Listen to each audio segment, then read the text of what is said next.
Ya Tuhan Bapa kami yang ada di surga, sungguh kami haus akan pengajaran akan firman-Mu, karena kami tahu kami adalah manusia yang memiliki natur dosa, yang selalu kecenderungan kami melakukan dosa Tuhan di hadapan-Mu, bahkan memberontak kepada Engkau dengan keinginan kami diutamakan daripada keinginan-Mu. Bahkan selalu di dalam kehidupan kami hari demi hari kami ada keinginan yang besar untuk mengikut Engkau, tetapi kami sadar Tuhan kami manusia yang selalu bisa keluar daripada keinginan-Mu. Oleh karena itu ampuni kami Tuhan, biarlah dalam keadaan kami haus akan firman-Mu, Kau tuntun kami Tuhan, Roh Kudus-Mu tuntun kami untuk boleh Tuhan menuntun kami dalam hidup yang benar ini. Karena kami tahu kelemahan kami banyak Tuhan, tetapi kami percaya kebenaran-Mu bagi setiap orang pilihan-Mu Tuhan, itu jelas, pasti dan tetap Tuhan. Amin. Oleh karena itu kami percayakan hidup kami ke dalam tangan-Mu. Biar Roh-Mu Tuhan menolong kami selalu. Terutama pada saat ini kalau kami boleh belajar akan firman-Mu, berikan pencerahan bagi kami semua, khususnya bagi hamba-Mu untuk menyampaikannya Tuhan. Sembunyikan hamba-Mu di belakang karunia dan anugerah-Mu, supaya kami semua yang hadir di tempat ini, termasuk hamba-Mu ini, boleh belajar akan firman-Mu, supaya diteguhkan Tuhan untuk mengenal Engkau lebih dalam. Terima kasih Tuhan, sertai kami, pimpin kami, ampuni kami Tuhan.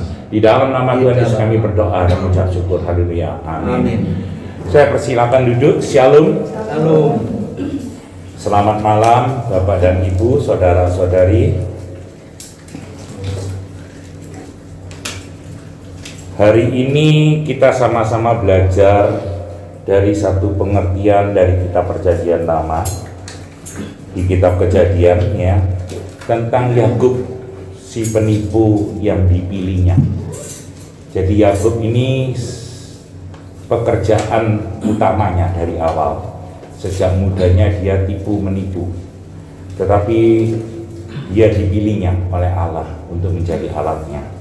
Kita akan belajar bersama-sama dari sisi yang berbeda, karena seringkali kita hanya belajar bagaimana Allah itu memberikan kepada kita kasih karunia dan anugerah yang besar, sehingga kita memperoleh semuanya apa yang kita inginkan dan kita imani.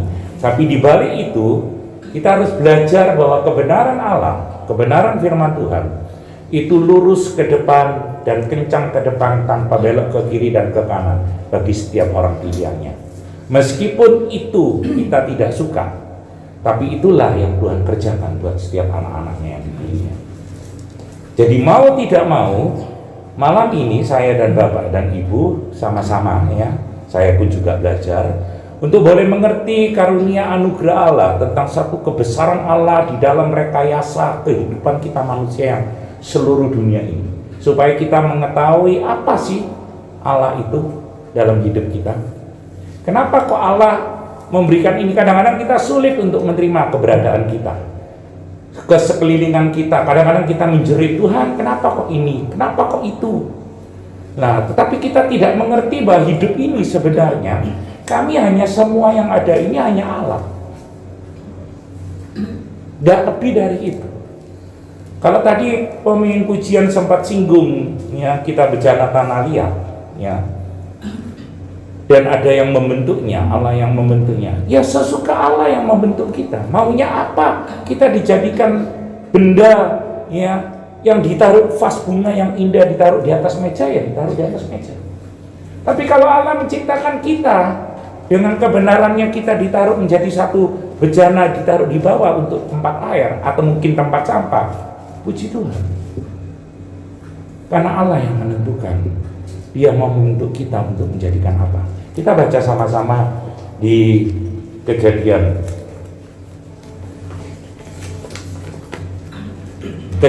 25, kita baca dari ayat yang 21.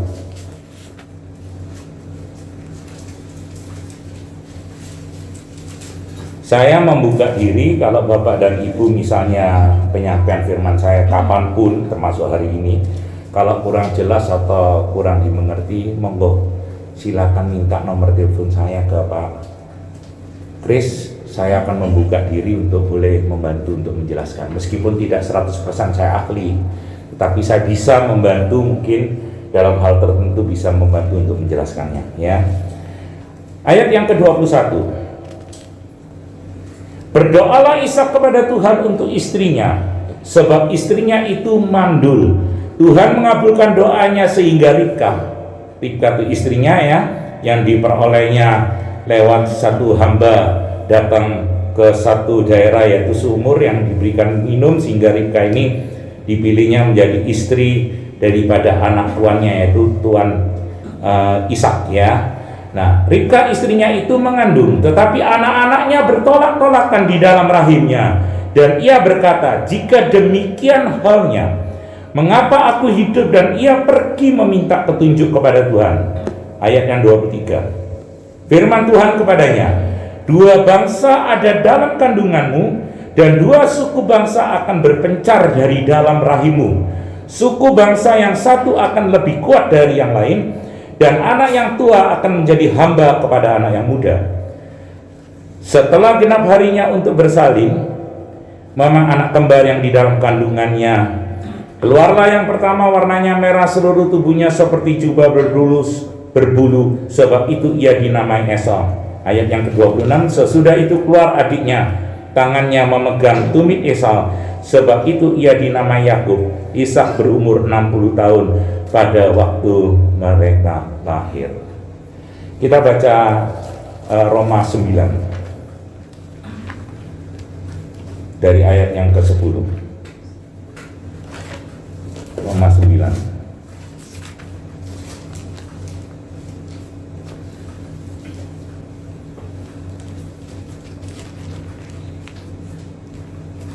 Roma 9 ayat yang ke-10. Saya baca dengan agak cepat, ya. Ayat yang ke-10.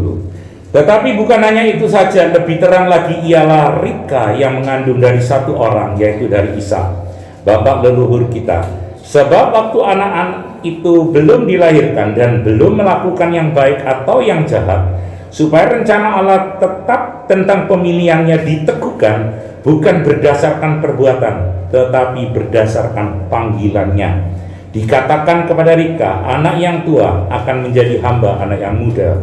Seperti ada tertulis, aku mengasihi engkau Yakub, tetapi membenci Esau.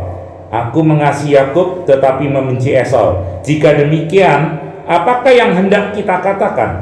Apakah Allah tidak adil? Mustahil. Sebab ia berfirman kepada Musa, akan menaruh belas kasihan kepada siapa aku mau menaruh belas kasihan, dan aku akan bermurah hati kepada siapa aku mau bermurah hati.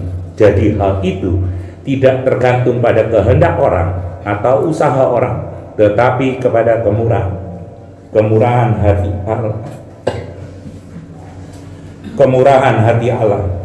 Satu hal yang kita lihat dari ayat demi ayat ini, kita tahu bahwa Allah kita itu Allah yang menetapkan setiap kehidupan kita.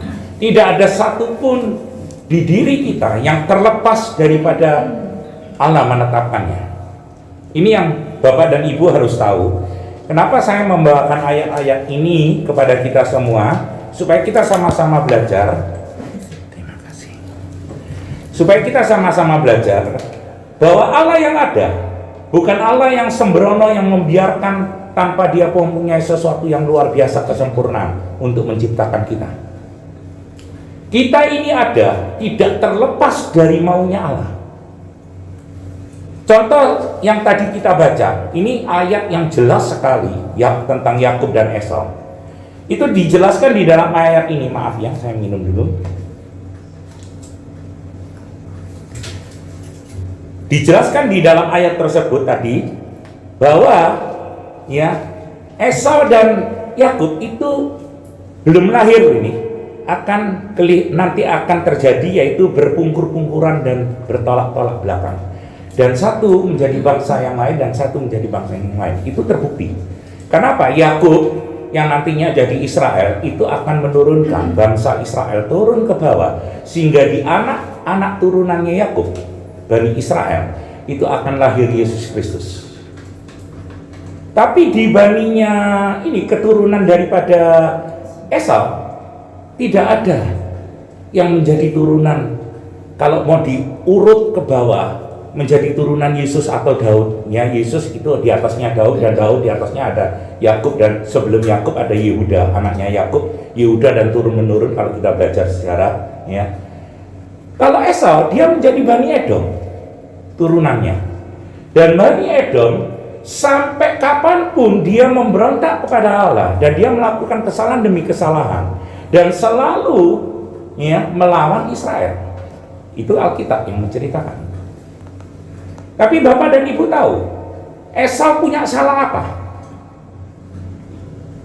Yakub punya kebenaran apa? Tanda tanya besar. Artinya tanda tanya yang tidak bisa terjawab, dihubungkan dengan benang merahnya, dengan yang kata manusia secara umum. Orang yang dibenarkan, orang yang hidupnya benar, orang yang selalu memiliki kehidupan yang benar, ya, artinya benar itu tanda petik, karena kebenaran yang paling benar, yang benar-benar itu adalah kebenaran yang Allah tentukan. Artinya Allah yang menggariskan kehidupan kita, itu kebenaran. Seperti kalau kita baca di cerita Firaun, bisa aja Allah mengeraskan hati Firaun. Berapa kali Allah mengeraskan hati Firaun? Setiap pula demi pula yang ada, ya, kebinasaan yang diberikan tanda mujizat oleh Musa. Selalu Allah pada akhirnya, aku mengeraskan hati mereka.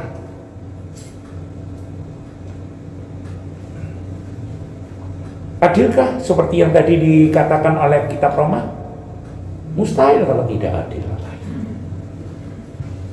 Jadi Bapak dan Ibu harus mempunyai kacamata yang agak membesar, lebar, bahwa karunia Allah jangan diartikan karunia Allah itu di sisi, ya, seakan-akan hidup kita sehat, hidup kita bahagia, hidup kita tanpa penderitaan. Semua kebahagiaan-kebahagiaan itu nilai, ya, daripada kebaikan Allah.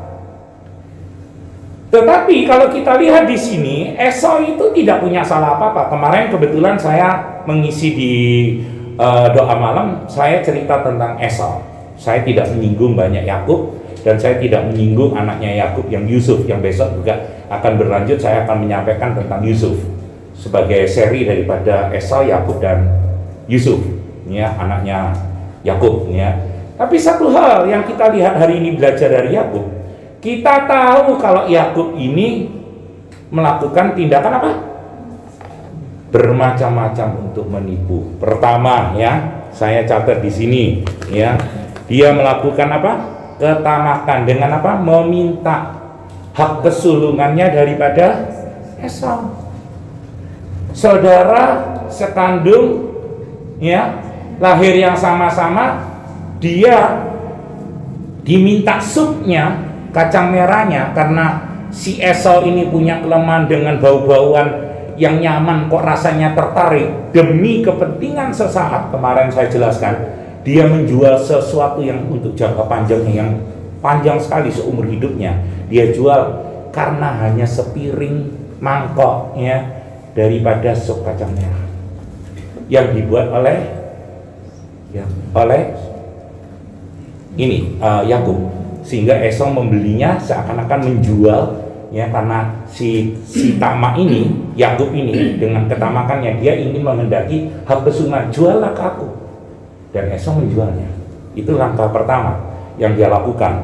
Yang kedua, ya, di dalam kesempitannya dia, kesempitan orang lain, dia ambil kesempatannya. Selalu dia, istilahnya orang Jawa kalau ngomong nikung, apa ya, istilahnya nikung, dibelokkan untuk mendahului orang lain supaya kita yang lebih menang.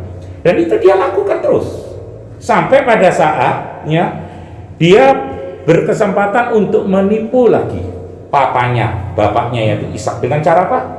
Waktu Ishak ingin memberikan berkat kepada anaknya yang Esau, karena memang di sini ada dua, Ribka sayang ke Yakub, si Ishak sayang kepada Esau. Nah, Esau dikasih janji untuk diberikan berkat.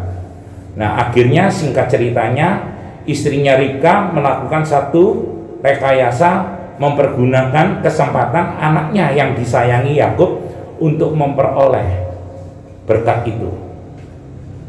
Sehingga dibuatkan masakan, dan dilakukan dengan apa? Penipuan lagi, yaitu bulu berbulu yang ada di bajunya dia kasih ini supaya kelihatan Ishak yang buta itu, yang tidak bisa melihat, dia tertipu. Dan memang iya,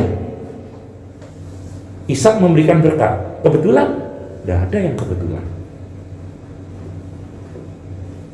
Kalau Bapak dan Ibu lihat dari awal ketentuan yang Tuhan tentukan, aku membenci Esau, ya, mengasihi Yakub, jelas arahnya kemana. Akhirnya Ishak itu memberkati Yakub dan Esau marah sekali. Sudah kejadian begitu, apa yang dilakukan Yakub? Bukan dia meminta maaf dan bertanggung jawab atau melakukan suatu tindakan yang lebih lagi untuk membalas sesuatu, dia lari ke Mesopotamia, yaitu ke Laban, saudaranya Ribka. Lah, terjadilah di sana perjuangan yang besar. Saya tidak cerita banyak, tetapi di dalam Alkitab diceritakan bagaimana Yakub ini ditipu dan menipu. Dia menipu Laban dan ditipu oleh Laban, sehingga dia akhirnya memiliki 2 istri, yaitu Lea dan Rahel. Itulah kehidupan Yakub. Tapi apa yang terjadi bagi kita semua kalau kita membaca hal ini? Yakub memang dipilihnya untuk menjadi alatnya. Hak Allah yang menentukan. Kalau kita baca Roma 9 dari 10 hingga tadi itu yang kita baca, jelas sekali, ya, Allah mempunyai belas kasihan, itu haknya Allah. Allah mau memilih siapa, mau milih ini dan itu dengan caranya bagaimana, hak dari Allah. Kita tidak punya apa-apa. Memang kelihatan ini menjadi sulit bagi kita anak-anak Tuhan, kadang-kadang yang selalu terbuai dengan pengertian bahwa kita hidup selalu menjadi pemenang-pemenang yang berbau atau berhukum dunia. Kita lupa kalau kita dianggap pemenang dan diangkat menjadi pemenang, bukan pemenang atas orang lain, kita pemenang atas dosa. Supaya dosa yang mengaruhi hidup ini, natur dosa kita, itu dikalahkan dengan karunia Roh Allah, ya, yang sudah memberikan kita janji keselamatannya dan sudah diberikan kepada kita karunia keselamatan itu. Dan kita sekarang punya kewajiban bertanggung jawab meresponi itu dengan apa? Mengerjakan keselamatan itu, bukan diam diri. Nah, ini Yakub yang dilakukan seperti itu. Dia terproses terus dan terproses sampai pada akhirnya setelah dia lari dari tanggung jawabnya, dia bertemu dengan Laban dan dia betul-betul dilakukan satu pemrosesan. Kalau kita lihat bagaimana berjibakunya Yakub hidup di dalam tekanannya Laban, akal mengakali dan selalu terjadi sampai royoan, artinya rebutan untuk domba. Dombanya diakalin, dikasihin apa? Tempat makannya dikasih apa? Benda-benda yang bisa mewarnai sehingga belang-belang, karena perjanjiannya apa? Yang belang punyaku, ya yang tidak belang punyanya Laban. Loh, itu loh yang dilakukan. Tapi satu hal yang kita harus sadar, Allah menentukan tetap itu harus berjalan. Kalau kita baca Roma 9 tadi, ya, di mana ayat yang ke-13 jelas, seperti ada tertulis, aku mengasihi Yakub tetapi membenci Esau. Jika demikian, apakah yang hendak kita katakan?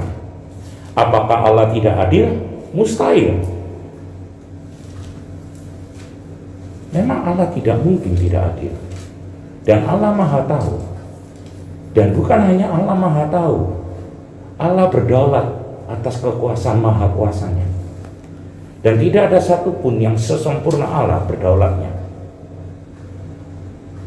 Jadi Allah menentukan kita. Kalau ada ayat yang mengatakan bahwa sejak sebelum dunia dijadikan, kita sudah ditentukan, ini kenyataan salah satunya. Banyak ayat, kalau kita mau baca ke belakang di perjanjian lama maupun perjanjian baru, banyak yang membuktikan bahwa Allah itu betul-betul 100% berdaulat untuk menetapkan setiap ciptaannya. Tetapi apa tugas kita kalau begitu? Kita harusnya meresponi dengan benar. Allah memiliki Allah memiliki penetapan dan kedaulatannya. Kita menanggapinya dengan positif. Karena sisi yang lain akan berbicara begini, Pak, ngapain saya pusing-pusing hidup begini begitu? Oh, semuanya sudah ada penetapannya, semuanya sudah seperti ini. Saya pernah di sini juga menyampaikan, kalau sampai ada seseorang menyampaikan sesuatu seakan-akan meringankan atau ya seperti Esau membudayakan diri untuk meringankan anugerah atau mengabaikan anugerah, itulah ketetapan Tuhan untuk dia. Jangan heran, karena kita tidak dituntut untuk membiarkan anugerah itu dengan sia-sia.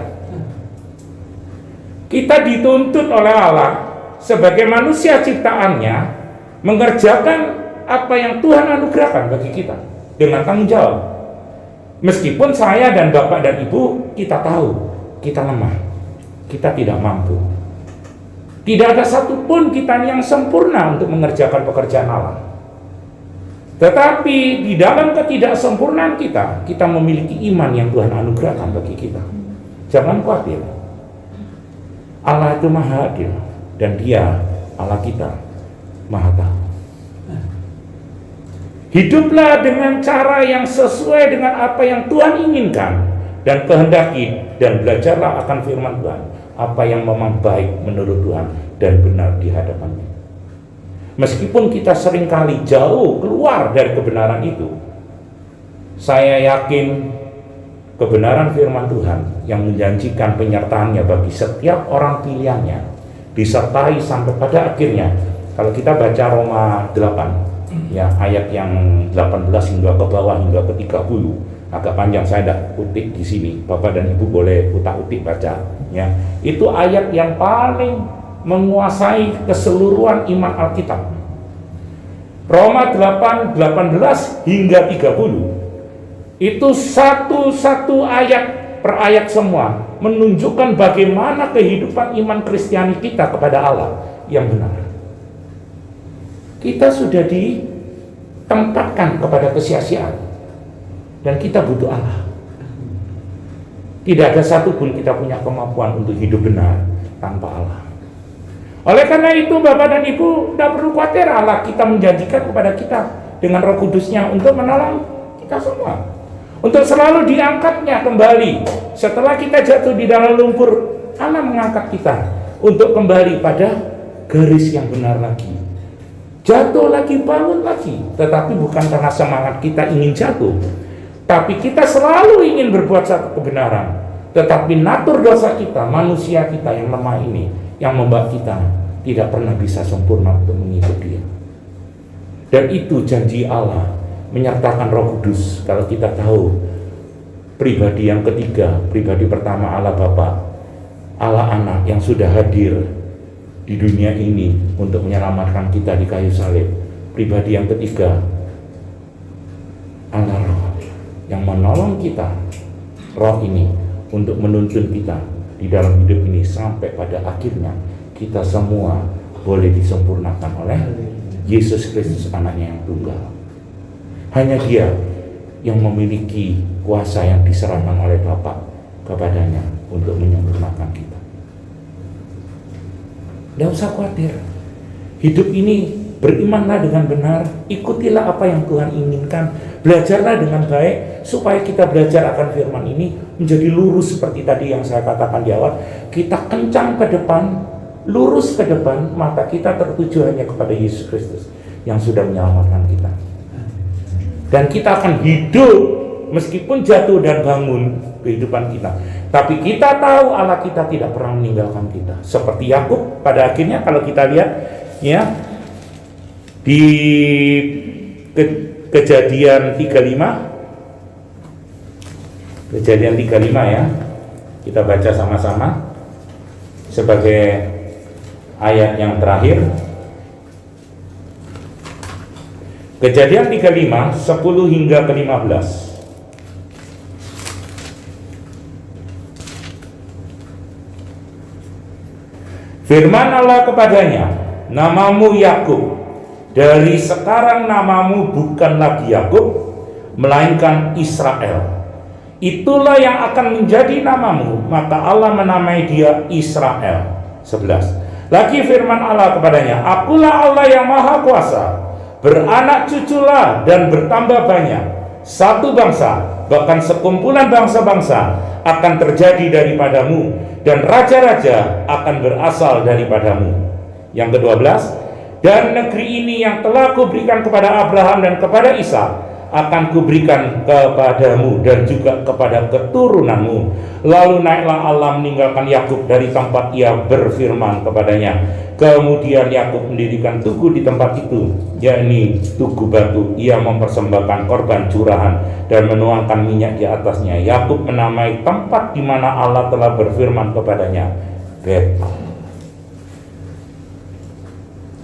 Janji Allah tergenapi. Kalau kita mau tanya diri kita sendiri atau tanya saya, Pak Paulus besok jadi apa ya? Ujung-ujungnya mau Pak Paulus jadi apa? Ya, kita tidak bisa cerita. Karena apa? Semua masih berjalan. Tapi Yakub ini sudah nyata. Kita bisa baca sejarahnya. Dia jadi apa? Jadi orang yang benar. Meskipun dia melalui hidupnya dengan bergejolak kiri dan kanan, wah, sepertinya hidup yang tidak nyaman, ya. Dan itu adalah hukuman mungkin, ya. Saya tidak mengatakan itu pasti, karena di sini tidak jelas dikatakan itu hukuman, tetapi kehidupan itu, bergejolaknya kehidupan Yakub, ya, itu merupakan satu silih berganti di dalam kehidupan yang sama dengan dia waktu awalnya tipu menipu. Sampai pada akhirnya kalau kita kenal namanya Yusuf, anak yang disayangi oleh Yakub, bahkan terhilang. Karena apa? Dianggapnya sudah terbunuh. Di hari tuanya kemudian dari umur 17 hingga 30 lebih, baru Yakub ini melihat Yusuf pada saat dia menjadi orang kedua di Firaun. Bapak dan Ibu, kebahagiaan di dalam dunia ini keterbatasannya sangat tinggi. Berbahagialah kita kalau kita boleh mengenal Allah seperti Rasul Paulus mengatakan apa? Yang dulu aku kenal semua aku anggap santan setelah aku mengenal Yesus Kristus. Sungguh indah kehidupan anak-anak Tuhan, kekristenan ini. Kalau kita memang menjiwai kekristenan ini dengan benar, Alkitab ini dengan benar. Meskipun saya tahu saya tidak pernah menjadi sempurna, menjadi alat Tuhan yang sempurna mengikut Dia. Bapak dan Ibu pun sulit untuk menyempurnakan segala sesuatunya. Tapi ingat, di dalam ketidaksempurnaan kita, Tuhan sertai kita dengan kita dianugerahkan iman percaya kepadanya. Yang kedua, Roh Allah selalu mengiring kita kembali kepada iman kita dan hidup yang benar sesuai dengan kehendak Allah. Boleh kejadian apapun yang terjadi. Bahkan Israel pun kalau kita lihat dari sejarah, Israel ini mengalami sampai hari ini pun tidak pernah tenang. Tapi apa yang harus diperbuat oleh orang benar di dalam negara Israel atau yang sudah di luar Israel? Dia tetap harus menyadari hidupnya kalau sudah dipilihnya dan ditetapkan sebagai pilihannya, itu tidak pernah akan lepas. Makanya ada bahasa yang disampaikan, apakah keselamatan itu pernah hilang? Tidak. Keselamatan tidak pernah hilang kalau Tuhan menganugerahkan itu kepada manusia, ciptaannya yang dipilihnya, yang ditetapkannya, tidak pernah hilang. Tuhan akan tuntut. Tapi kalau Bapak dan Ibu mengatakan apakah keselamatan itu diterima olehnya, saya nggak tahu. Saya tidak tahu. Karena bisa aja meskipun dia orang Kristen memang belum pernah menerima keselamatan. Meskipun dia di gereja, duduk bersama dengan kita. Tapi satu karunia bagi kita, kalau kita pribadi ini sadar bahwa kita hidup sudah dianugerahkan keselamatan dan termeterai dalam hidup kita. Ayo kita mulai kerjakan apa yang memang menjadi tanggung jawab saya dan Bapak dan Ibu untuk mengerjakan keselamatan itu dengan benar. Meskipun kita tidak sempurna menjalankannya, tapi belajarlah percaya, Allah kita akan menyertai kita di dalam setiap apa yang kita kerjakan. Yang ujung-ujung akhirnya Allah sendiri dengan anaknya yang tunggal yang diberinya kuasa memberikan kesempurnaan bagi kita semua untuk masuk di dalam surga bersama Bapa. Itu yang kita bisa pelajari dari Yakub ini. Jangan khawatir, penetapan Allah bukan menakutkan bagi kita, tapi kita harus menyadari bahwa itu anugerah besar bagi kita. Bahwa ketetapan Allah adalah tanggung jawab kita untuk meresponi dengan benar. Puji nama Tuhan, mari kita berdoa. Ya Tuhan Bapa kami yang ada di surga, kami mengucap syukur akan karunia dan anugerah-Mu yang besar, mengajarkan kepada kami karunia-Mu akan pengertian terhadap kebenaran firman-Mu, khususnya tentang Allah yang berdaulat, Allah yang menetapkan, Allah yang memilihnya Tuhan, dan bahkan Allah yang memuliakan kita, seperti ayat di Roma 8:30. Engkau sendiri yang memuliakan kita Tuhan pada akhirnya, karena kami percaya Engkau tidak pernah melepaskan kami semua anak-anak-Mu ini Tuhan.